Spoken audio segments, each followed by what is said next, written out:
what we've come to understand is you get the greatest productivity of investment that comes from investment in the early years.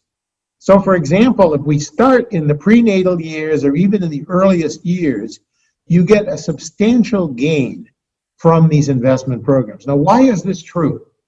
People misread this figure and say, oh no, you're saying schooling isn't worth much or job. No, I'm not saying any of this sort. What this figure is telling you is the following. Suppose you start out at the earliest years in the life of the child, and you decide, you say as the social planner or the governor or some official who can actually make meaningful decisions, you decide, well, where should I invest most in the life of this child? Where should I spend the most?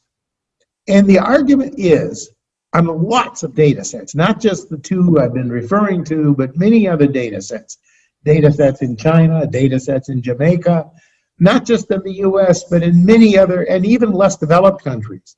What we find is that programs targeted to the earliest years have the greatest productivity. Now, why is that?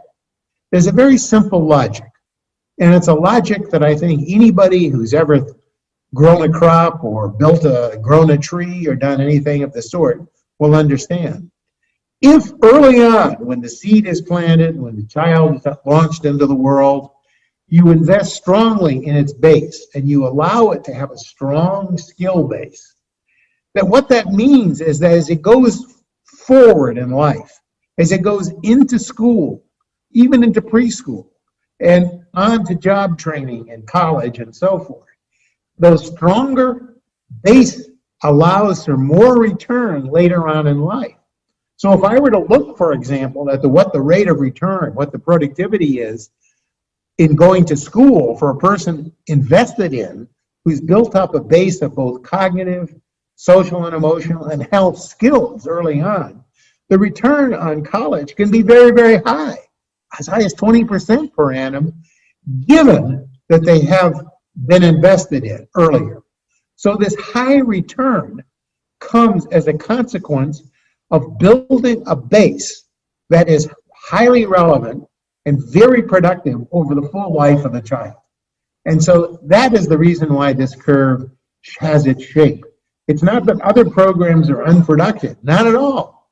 You can have a very productive college experience and job training experience, but the ones who benefit the most are the ones who are most motivated, have higher ability, are more likely to engage, are open to experience. And that's the source of this curve and the underlying logic behind early investment.